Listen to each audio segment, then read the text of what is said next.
explicativo de lo que consiste el tema 7 y bueno, un poquito explicaros lo más importante.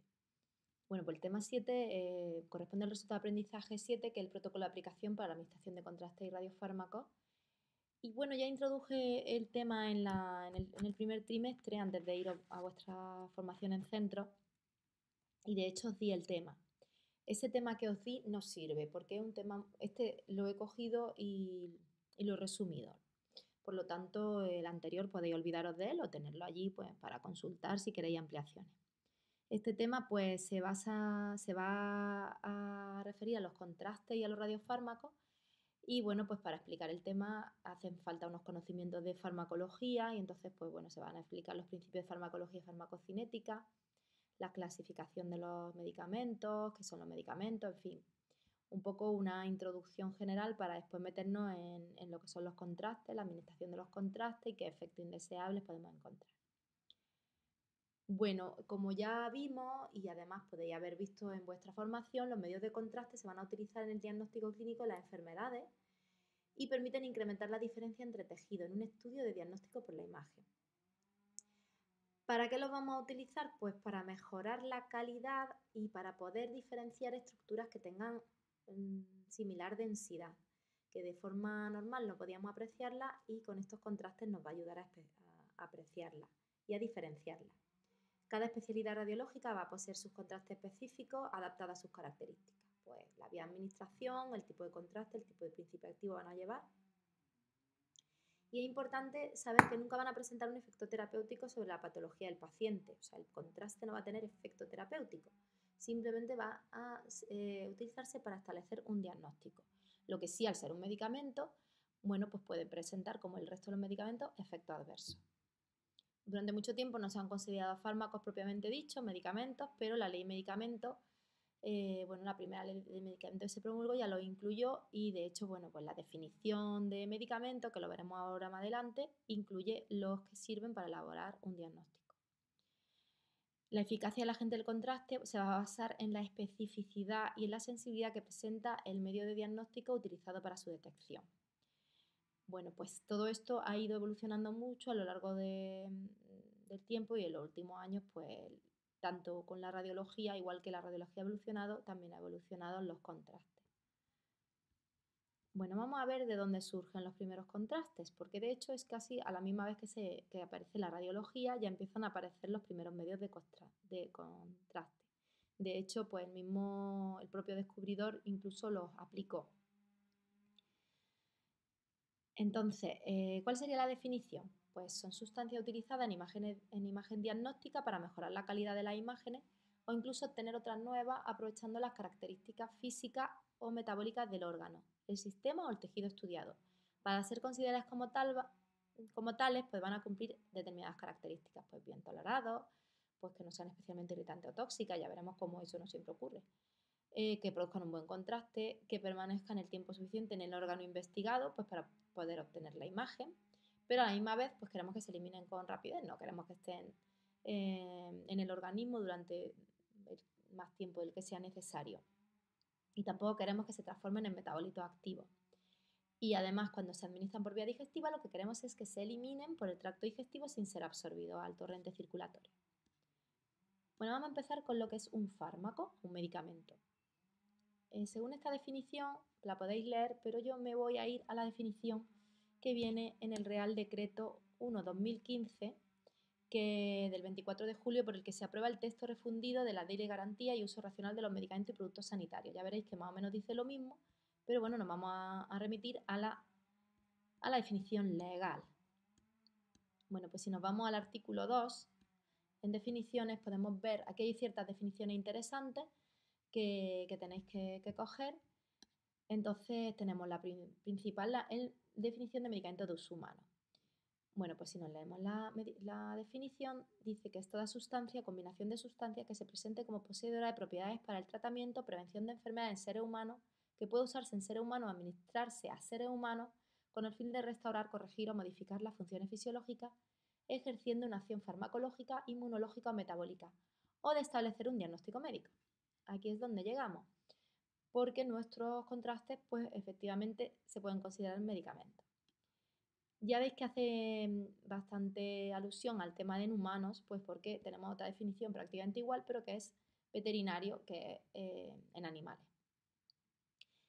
¿Qué tiene que llevar un medicamento para que se considere medicamento? Pues un principio activo, sustancia activa, que será aquella sustancia o mezcla de sustancias, puede llevar dos, más de dos, una o más, que es un componente activo y que puede ejercer acción farmacológica, inmunológica, metabólica o establecer un diagnóstico. Por lo tanto, ¿qué es lo que me hace que un medicamento pueda llamarse medicamento?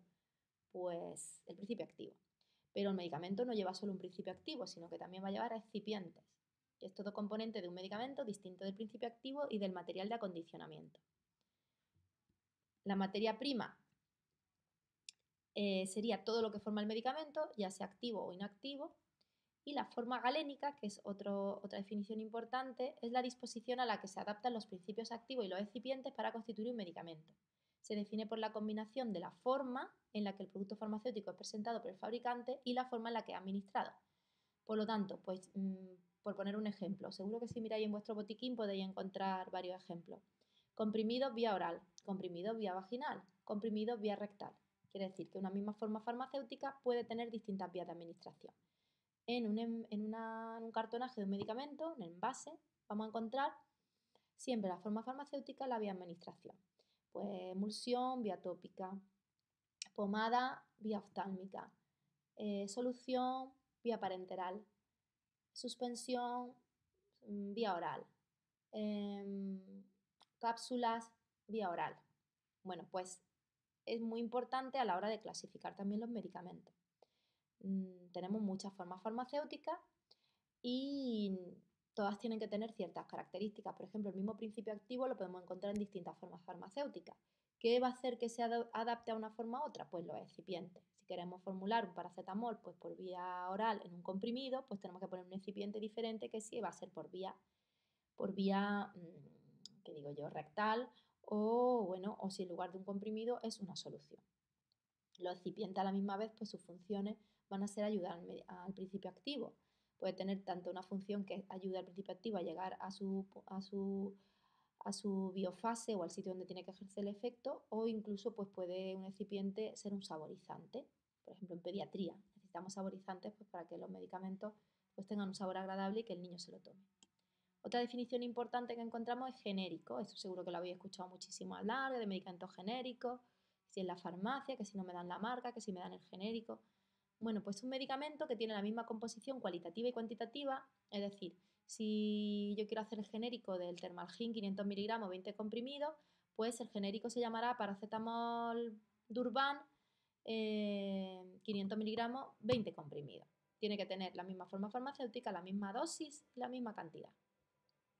¿Qué puede variar? Pues puede variar, pues, por ejemplo, en los excipientes.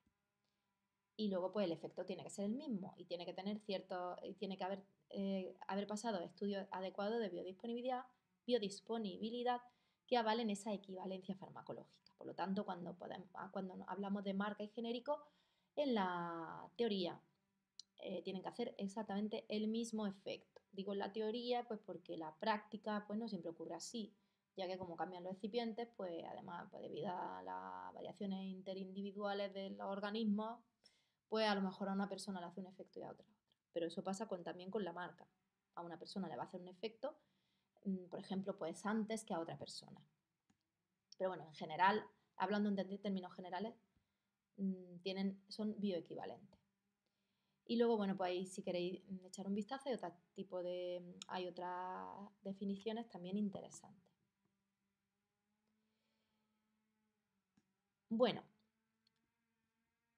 si seguimos con nuestro tema, pasamos al siguiente punto en el que estamos hablando de que los medicamentos tienen distintas formas farmacéuticas y en este párrafo es importante. Los fármacos deben ser prescritos por un facultativo, un médico. No, este no es el tema que tenéis, perdonad, que voy a abrir el otro, que no he abierto el que no era. A ver.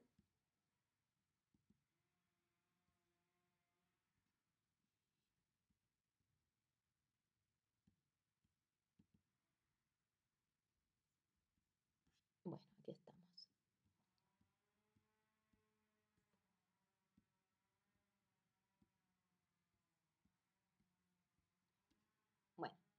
Estábamos por aquí. Los fármacos deben ser prescritos por un facultativo. Bueno, pues también eso lo define la ley del medicamento, en el Real Decreto que hemos visto antes, y puede ser médico, odontólogo o podólogo legalmente establecido. Bueno, en vuestro caso realmente vamos a encontrar solamente médicos, pues porque a nivel hospitalario, para una dispensación de un contraste, pues va a ser el radiólogo el que esté encargado de prescribirlo. Esta prescripción debe ser realizada a través de un documento oficial, que es la receta o la orden de dispensación hospitalaria, que se dará en el entorno hospitalario.